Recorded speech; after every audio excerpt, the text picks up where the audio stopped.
قرآن مقدس کی آخری دو صورتیں آپ کے سامنے تلاوت کی ہیں، اور یہ دو صورتیں ایسی صورتیں ہیں کہ جو اللہ تبارک و تعالی نے اکٹھی نازل فرمائی ہیں، اور ان دو صورتوں کو معوذتین بھی کہا جاتا ہے، اور احادیث کے اندر ان کی بڑی فضیلت وارد ہے۔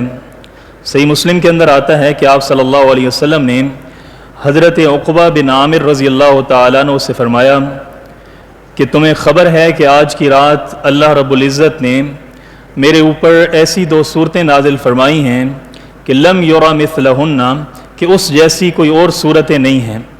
اور وہ کون سی صورتیں ہیں؟ تو آپ صلی اللہ علیہ وسلم نے قل اعوذ برب الفلق اور قل اعوذ برب الناس، یہ دو صورتیں آپ صلی اللہ علیہ وسلم نے حضرت عقبہ بن عامر رضی اللہ تعالیٰ عنہ کو بتائیں۔ اسی طرح ایک حدیث کے اندر آتا ہے کہ حضرت عقبہ بن عامر آپ صلی اللہ علیہ وسلم کے ساتھ سفر میں تھے، تو آپ نے فرمایا کہ دو صورتیں ایسی ہیں کہ جن کو رات سونے سے قبل پڑھ لیا کرو، اور جب صبح اٹھتے ہو تو اس وقت بھی ان کی تلاوت کر لیا کرو۔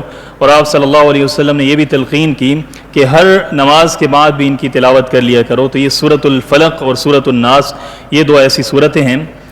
اور حضرت عائشہ رضی اللہ تعالیٰ عنہ فرماتی ہیں کہ آپ صلی اللہ علیہ وسلم کا یہ معمول تھا کہ اگر کبھی بیماری آتی تو آپ صلی اللہ علیہ وسلم ان صورتوں کی تلاوت فرماتے اور اپنے ہاتھوں کے اوپر دم کرتے، پھونک مارتے، اور پھر اپنے ہاتھوں کو اپنے پورے جسم مبارک کے اوپر پھیر لیا کرتے تھے۔ فرماتی ہیں کہ جب آپ صلی اللہ علیہ وسلم کی مرض الوفات کا وقت آیا تو اب کمزوری نقاہت تھی، تو میں ایسے کرتی کہ آپ صلی اللہ علیہ وسلم کے ہاتھوں کو لیتی اور اس کے اوپر سورۃ فلق اور سورۃ ناس پڑھتی، اور پھر آپ صلی اللہ علیہ وسلم کے ہاتھوں کو خود آپ صلی اللہ علیہ وسلم کے موجود مبارک کے اوپر پھیر دیا کرتی۔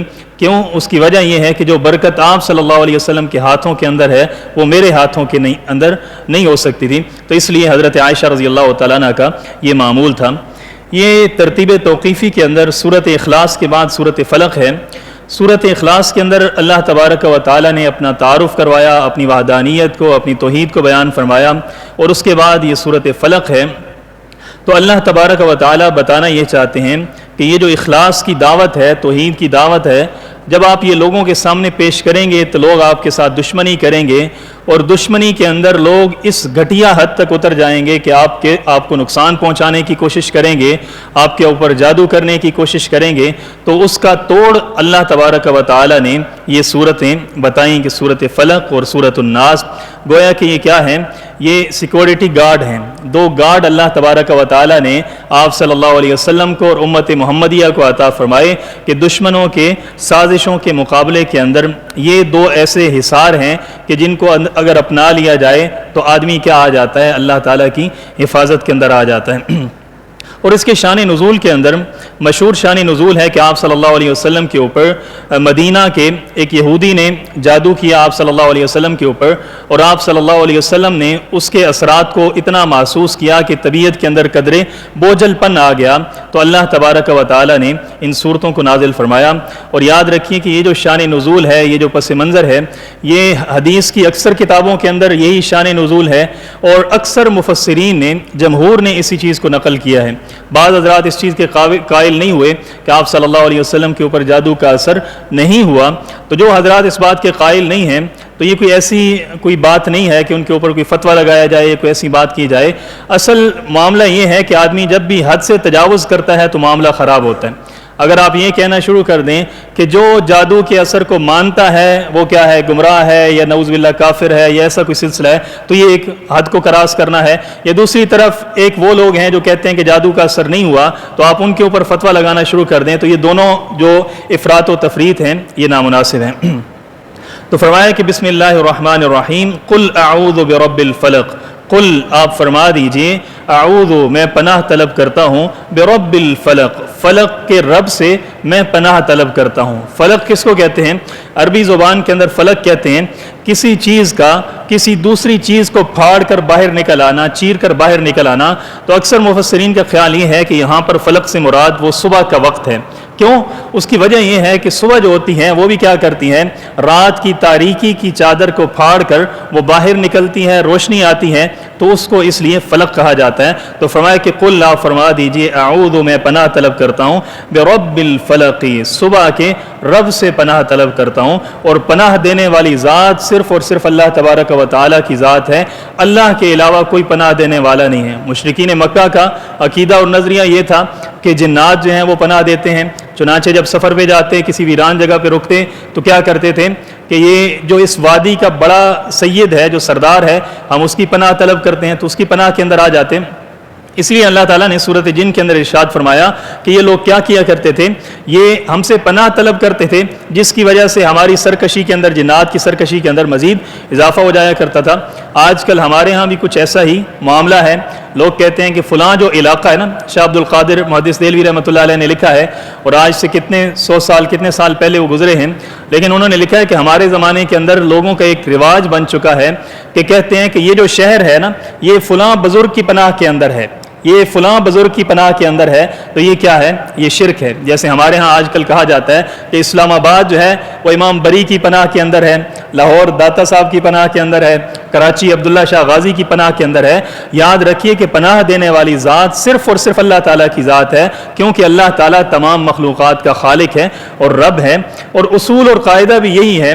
اسی لیے اللہ تبارک و تعالیٰ نے فرمایا کہ قل اعوذ برب الفلق، آپ کہہ دیجئے کہ میں پناہ طلب کرتا ہوں رب الفلق، فلق کے رب سے، صبح کے رب سے۔ یا بعض حضرات کا خیال یہ ہے کہ یہ جو فلق ہے نا، یہ مفلوق کے معنی کے اندر ہے، یعنی کہ مفلوق بمانی مخلوق، یعنی کہ میں جو مخلوق کا رب ہے اس کی پناہ طلب کرتا ہوں، تمام چیزوں کو بنانے والے رب کی پناہ طلب کرتا ہوں۔ اور قاعدہ یہی ہے، دنیا کے اندر بھی آپ دیکھتے ہیں کہ اگر کسی کا نوکر بدتمیزی کر رہا ہو تو اس سے بچنے کے لیے، اس کی بدتمیزی سے بچنے کے لیے ہم کیا کرتے ہیں، اس کے مالک کو بلاتے ہیں۔ کہتے ہیں نا، کسی بزرگ نے پوچھا کہ اگر تمہارے اوپر شیطان حملہ کر دے کیا کرو گے؟ تو آگے سے کہنے لگا میں مقابلہ کروں گا۔ تو بزرگوں نے کہا کہ ہو سکتا ہے شیطان جیت جائے، ہو سکتا ہے تم جیت جاؤ، اس کے اندر تو امکانات کیا ہیں، 50-50 ہیں۔ تو پھر انہوں نے، بزرگوں نے سمجھانے کے لیے ایک مثال دی کہ دیکھو، اگر تم کہیں سے گزر رہے ہو اور ایک بکریوں کا ریوڑ جا رہا ہے، اس کے ساتھ کتا ہے، کتا تمہارے اوپر حملہ کر دیتا ہے تو کیا کرو گے؟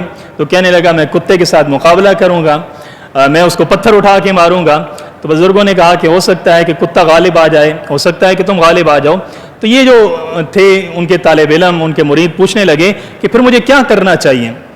تو بزرگوں نے آگے سے کہا کہ تمہیں یہ کرنا چاہیے کہ وہ جو کتے کا مالک پھر رہا ہے نا، اس کو بلا لو۔ جب کتے کے مالک کو بلاؤ گے تو وہ کیا کر لے گا؟ کتے کو فوراً پیچھے ہٹا لے گا۔ تو اسی طریقے سے جب شیطان حملہ کرے تو تمہیں کیا کرنا چاہیے؟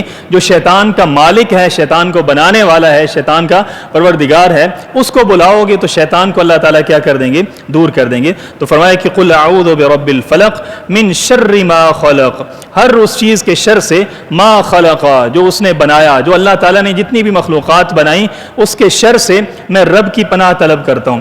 اب اللہ تبارک و تعالیٰ نے جتنی چیزیں بنائی ہیں ان کے اندر دو پہلو ہیں، ان کے اندر نفع کا پہلو بھی ہے، اس کے اندر نقصان کا پہلو بھی ہے۔ بارش ہے انسان کے لیے نفع کا باعث بنتی ہے، لیکن جب حد سے بڑھتی ہے تو وہ انسان کے لیے کیا ہو جاتی ہے؟ مضر ہو جاتی ہے۔ میٹھا انسان کے لیے فائدہ مند ہے، لیکن حد سے زیادہ میٹھا آپ کھائیں گے تو وہ کیا بن جائے گا؟ آپ کے لیے مضر بن جائے گا۔ تو ہر چیز کے جو دو پہلو ہیں ان میں سے جو شر والا پہلو ہے اس سے اللہ تعالیٰ کی پناہ طلب کرنی چاہیے۔ من شر ما خلق وَمِن شَرِّ غَاسِقٍ، اور پناہ طلب کرتا ہوں شر غاسقٍ، تاریکی کی، اذا وقب، تاریکی کے شر سے پناہ طلب کرتا ہوں، اذا وقب، جب وہ چھا جائے، جب رات چھا جائے اس وقت سے میں اللہ تبارک و تعالیٰ کی پناہ طلب کرتا ہوں۔ اب پیچھے ہم اللہ تعالیٰ سے یہ دعا کی کہ من شر ما خلق، جو چیز اللہ تعالیٰ نے پیدا کی اس سے، اس کے شر سے پناہ طلب کرتا ہوں۔ تو رات کو بھی تو اللہ تبارک و تعالیٰ نے پیدا کیا، وہاں پہ ذکر تو ہو گیا، پھر الگ اللہ تعالیٰ نے کیوں ذکر کیا؟ تو اس کو ہماری اصطلاح کے اندر کہتے ہیں تخصیص بعد العموم۔ پہلے ایک چیز کو عموماً ذکر کر دیا جاتا ہے، پھر کچھ چیزوں کو خاص کر لیا جاتا ہے ان کی شدت کی وجہ سے۔ جیسے ہمارے ہاں کہا جاتا ہے کہ پوری کلاس آج آئی ہوئی ہے اور اقبال صاحب بھی آئے ہوئے ہیں، حالانکہ پوری کلاس کے اندر وہ شامل ہیں، لیکن تخصیص کرنے کے لیے کیا ہے؟ پھر الگ سے ذکر کر دیا جاتا ہے۔ تو اسی طریقے سے اللہ تعالیٰ نے پھر رات کا تذکرہ کر دیا۔ وہ اس لیے تذکرہ کیا کیونکہ رات کے اندر کیا ہے؟ شر زیادہ ہے۔ رات کے اندر موذی جانور جو دن کے وقت اندر رہتے ہیں وہ رات کے وقت باہر نکل آتے ہیں. اسی طرح رات کے وقت چوریاں چکاریاں زیادہ ہوتی ہیں, ڈاکے زیادہ پڑتے ہیں, جادوگر رات کے وقت زیادہ کام کرتے ہیں, حتیٰ کہ کہتے ہیں کہ جو مرض کے جراثیم ہوتے ہیں وہ بھی رات کے وقت طاقتور ہو جاتے ہیں اور دن کے وقت وہ کمزور ہو جاتے ہیں. تو ومن شر غاسق اذا وقب, جب وہ چھا جائے, ومن شر النفاثات, اور پھونک مارنے والوں کی شر سے پناہ طلب کرتا ہوں, فی العقد, جو گرہ کے اندر پھونک مارتی ہیں ان سے میں پناہ طلب کرتی ہوں, ان کے شر سے پناہ طلب کرتا ہوں. تو اس سے مراد کون لوگ ہیں؟ تو اس سے مراد وہ خواتین, وہ عورتیں جو جادو کا کام کرتی ہیں, گروہ کے اندر پھونکیں مارتی ہیں. کیوں؟ کیونکہ آپ صلی اللہ علیہ وسلم کے اوپر جو جادو کرنے والا آدمی تھا لبید بن عاصم, اس کی بیٹیوں نے یہ کام کیا تھا, اس کی بہنوں نے. تو اللہ تبارک و تعالیٰ نے اسی مضمون کو مد نظر رکھ کر یہ ارشاد فرمایا کہ ومن شر النفاثات, وہ جو پھونک مارنے والی ہیں, فی العقد, گرہ کے اندر, یعنی کہ جادو کی غرض سے, ان کے شر سے بھی میں پناہ طلب کرتا ہوں. اب جو حضرات اس چیز کے قائل نہیں ہیں کہ آپ صلی اللہ علیہ وسلم کے اوپر جادو کا اثر ہوا, تو انہوں نے اس کا ترجمہ یہ کیا کہ ومن شر النفاثات فی العقد. نفاثات فی العقد سے مراد یہ ہے کہ وہ جو سازشیں کرنے والی, وہ جو مکاریاں کرنے والی عورتیں ہیں, ان کے شر سے میں کیا کرتا ہوں؟ پناہ طلب کرتا ہوں. یا وہ جو سازشیں کرنے والے مرد ہیں, پروپیگنڈا کرنے والے مرد ہیں, ان کے شر سے میں پناہ طلب کرتا ہوں. وَمِن شَرِّ حَاسِدٍ, اور حسد کرنے والے کے شر سے, اذا حسد, جب وہ حسد کرے. یعنی کہ اللہ تعالیٰ نے یہ نہیں فرمایا کہ حاسد کے شر سے پناہ طلب کرو, کہ میں پناہ طلب کرتا ہوں حاسد کے شر سے. آگے اضافہ فرمایا کہ اذا حسد, جب وہ حسد کرے. کیونکہ حاسد جو ہوتا ہے نا, وہ جب تک اپنے حسد کا عملی طور پر اظہار نہیں کر لیتا, اس وقت تک وہ نقصان دہ نہیں ہوتا. اس وقت تک اس کا نقصان جو ہے وہ اپنی حد تک محدود رہتا ہے. یعنی کہ ایک آدمی کسی سے حسد کر رہا ہے تو اس کا نقصان کس کو ہو رہا ہے؟ خود کو ہو رہا ہے. لیکن جب وہ دل کے اندر حسد والے مادے کو ظاہر کرتا ہے, اس کو عمل کے اندر لے کر آتا ہے, تو پھر وہ کیا کرتا ہے؟ نقصان پہنچاتا ہے. تو ومن شر حاسد اذا حسد, تو یہ بہت بڑی بیماری ہے. سب سے پہلے جو بیماری جو ابلیس کو لگی تھی وہ کیا تھی؟ حسد والی بیماری تھی. تو فرمایا کہ ومن شر حاسد اذا حسد, جب حاسد حسد کرے اس کے شر سے میں کیا کرتا ہوں؟ پناہ طلب کرتا ہوں. آج کل ہماری زندگیوں کے اندر تو حسد ایسے داخل ہو گیا جیسے کہ ہماری بے سکونی کا سب سے بڑا سبب بھی یہی ہے کہ ہم کسی آدمی کو خوش دیکھ ہی نہیں سکتے. چاہے اللہ تعالیٰ ہمیں جتنی بھی نعمتیں عطا کر دینا, ہماری نظر دوسروں کی خوشیوں کے اوپر لگی ہوتی ہے. اسی وجہ سے ہم کیا ہوتے ہیں؟ پریشان رہتے ہیں. کہتے ہیں نا کہ ایک آدمی کسی بزرگ کے پاس رہا, بڑے عرصے خدمت کرتا رہا, 10-12 سال اس نے خدمت کی.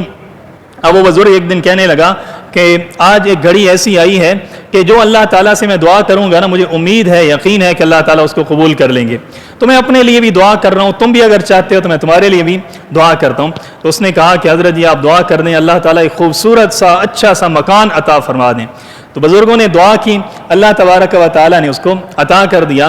اب وہ جو آدمی تھا, اس کا ایک پڑوسی تھا, اس کو جب پتہ چلا کہ بزرگوں نے دعا کی ہے اور اللہ تعالیٰ نے اس کو بڑا مکان عطا کیا ہے, تو وہ آیا اور ان بزرگوں کی خدمت کرنے لگا.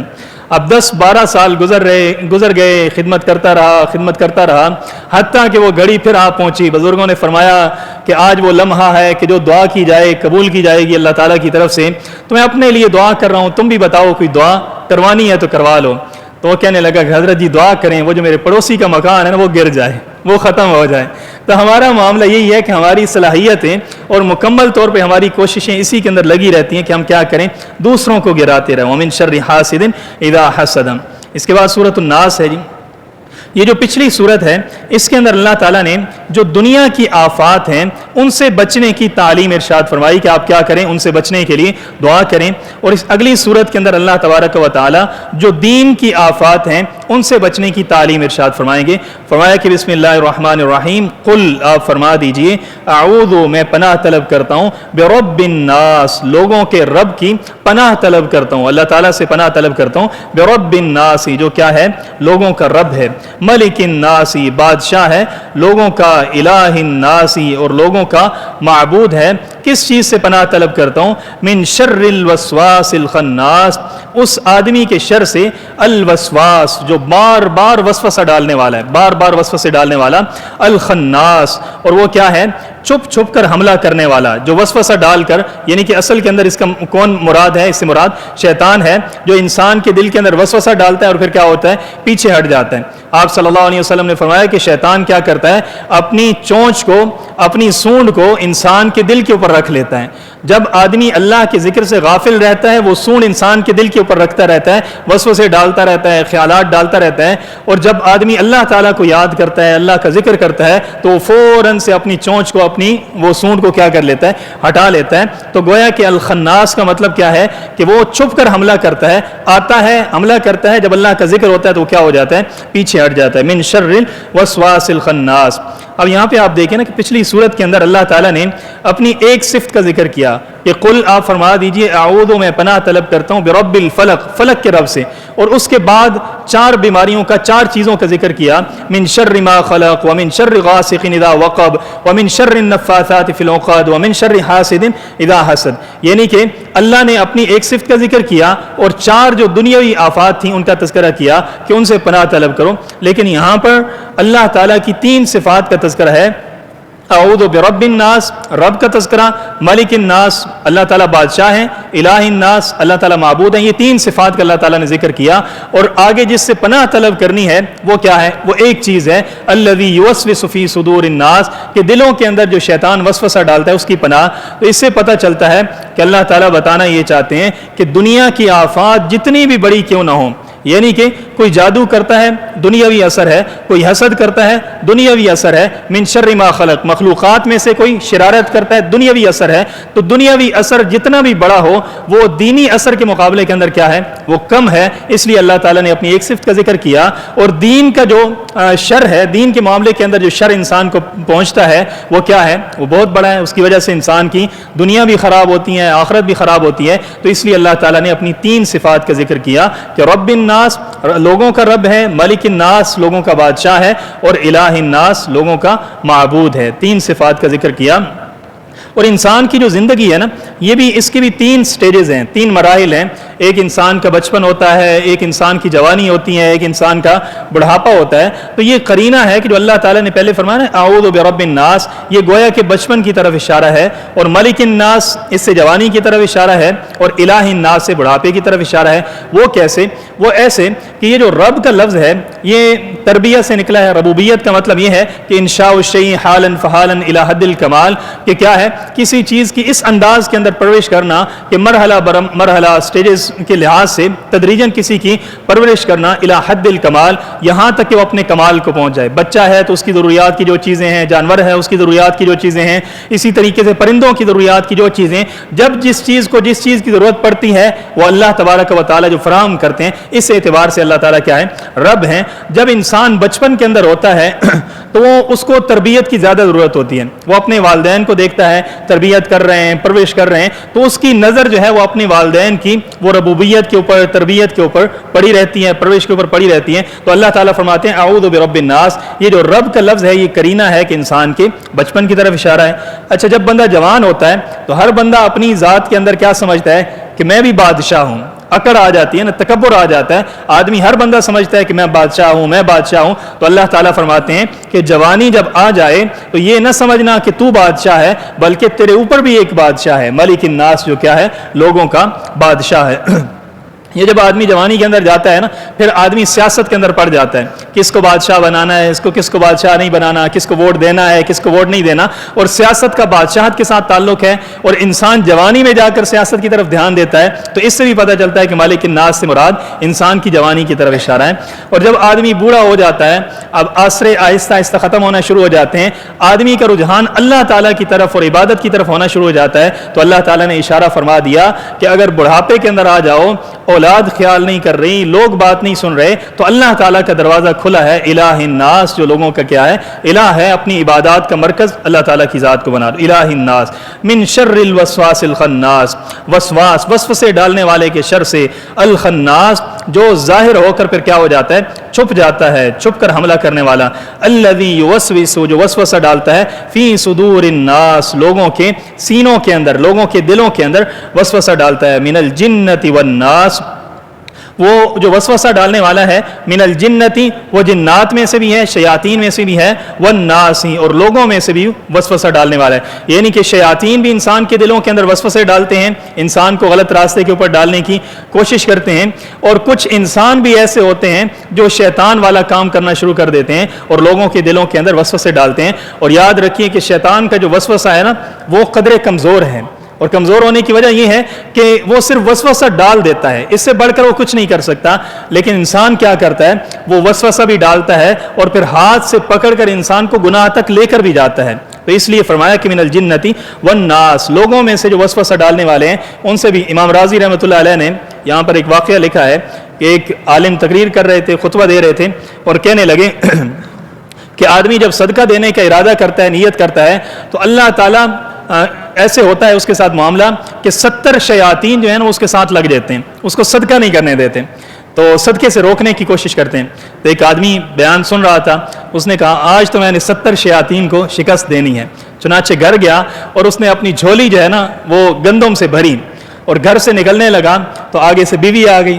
تو بیوی نے کہا کدھر کو جاتے ہو؟ تو اس نے کہا آج مولوی صاحب نے مسئلہ بیان کیا ہے کہ 70 شیاطین روکتے ہیں, لیکن اللہ تعالیٰ کے راستے میں صدقہ کرنے کا بڑا اجر ہے, تو میں صدقہ کرنے کے لیے جا رہا ہوں. تو آگے سے بیوی کہنے لگی کہ عجیب بندے ہو, گھر کے اندر بھوک ہے, غربت ہے, فاقہ ہے, اور تم کہتے ہو کہ اللہ کے راستے میں صدقہ کر. گھر کے اندر اپنے بچے جو ہیں وہ پلتے نہیں ہیں اور تم صدقہ کرنے کے لیے نکل کر.